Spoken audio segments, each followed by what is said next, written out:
about it, how we understand it, Yeah. has shifted so much, hasn't it? A lot of that is down to The Body Keeps the Score by Dr. Bessel van der Kolk. Absolutely. It really popularized this, well, revolutionary idea. The core of it is that trauma isn't just a bad memory you have filed away somewhere. Right. It's more like a physical thing, an imprint left on your actual body. Which changes everything, really. Hmm. So for you listening, our mission today is to explore that. We want to understand the science, like how trauma actually affects the brain. And we'll look at a framework, maybe a relatable one, for how early experiences shape us as adults. Then we'll dive into different ways people heal, beyond just standard talk therapy. And importantly, we also need to take a critical look. The books had a huge impact, but there's nuance there, some controversies too. Definitely. So thinking about that core idea, the body holding the trauma, you often see this kind of split, right? Split, how do you mean?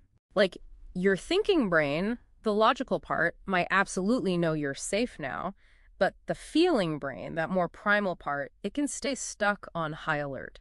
Ah, okay. So you know you're okay, but you don't feel okay. Precisely. And that mismatch, that internal conflict, often shows up physically. Think chronic pain, maybe digestive problems, constant fatigue. Your body is essentially still braced for danger, even if the danger passed long ago. So when you say imprint, are we talking literal changes, things you could, I don't know, measure in the brain? We are, actually. Trauma can physically reshape the brain. The amygdala, that's your fear center, it can become hyperactive, like a faulty smoke alarm that just keeps going off. Okay, wow. And at the same time, the prefrontal cortex, which handles things like rational thought and impulse control, that can show less activity. So you've got the accelerator floored on fear, and the brakes aren't working as well. That makes sense why reactions can feel so overwhelming then. Exactly. And there's the hippocampus, too, crucial for putting memories in context, like knowing when something happened. Trauma can actually reduce its volume. Produce the volume. Yeah. Which helps explain why flashbacks feel so intensely present. The brain struggles to tag the memory as past. That's incredible. And, it makes me think, people who've been through trauma often say they can't find the words for it. Is there a brain reason for that, too? There is. Van der Kolk talks about the speechless terror. Research shows that during traumatic recall, Broca's area, the brain's speech center, can actually deactivate. Go offline, basically. Pretty much. Which is a really strong indicator that, well, maybe just talking isn't always the full answer, right? At least not initially. So if it's often nonverbal and deeply affects us, how do we make sense of its, long-term echoes in our lives? Yeah. Our patterns, our relationships. I know there are other frameworks, like Lise Bourbeau's 5 Wounds. Yeah, that's one popular way people try to understand it, though it's more of a non-clinical sort of self-help model. The idea is that painful childhood experiences, usually with caregivers, lead us to develop these protective masks. Masks, like coping mechanisms. Kind of, yeah.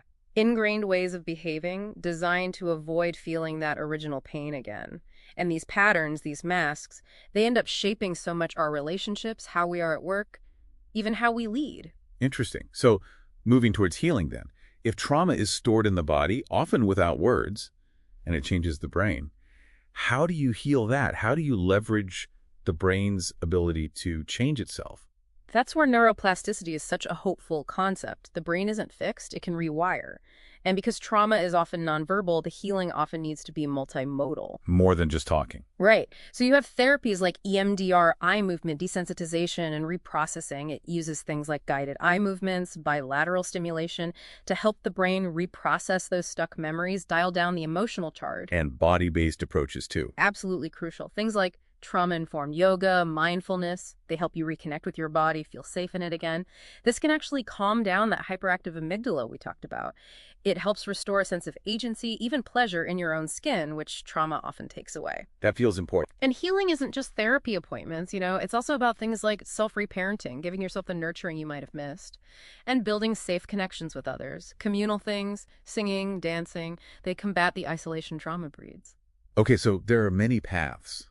Now, we have to address the book itself. The Body Keeps the Score. Huge bestseller, brought trauma into the mainstream like never before. Undeniably, it validated so many people's experiences. But it hasn't been without criticism. Yeah. Right. To be thorough, we need to touch on that. Definitely. It's important. From a scientific angle, some critics have raised concerns, calling some claims pseudoscientific or lacking rigorous backing for certain therapeutic suggestions. There's always that tension between a popular explanation and strict scientific validation. Okay. And then there are sociological critiques. Some argue, like in a Mother Jones piece, for example, that the intense focus on the individual's internal response can inadvertently stigmatize survivors or shift focus away from the systemic issues. Like blaming the victim almost, or ignoring things like poverty or discrimination that contribute to trauma. That's the nature of the critique, yeah. That it might depoliticize violence by making it solely about individual brain changes rather than also about the societal structures that enable harm. It's a complex debate around a very influential book. It really is. So, wrapping this up, the legacy of The Body Keeps the Score is huge.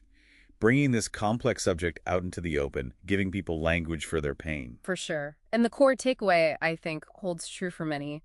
The body does keep a record. Understanding that the neurological, the physical imprint, that's the first step. And healing is complex. It involves the mind, yes, but also the body, the brain's ability to change, therapy, self-compassion, and connection with others. Exactly. It's rarely just one thing. So maybe a final thought for you to take away. What might change if you started seeing your own reactions, or maybe the reactions of people around you, through this lens? Through the lens of a body that really does keep the score, how might that shift understanding or even open up paths to healing and connection for you?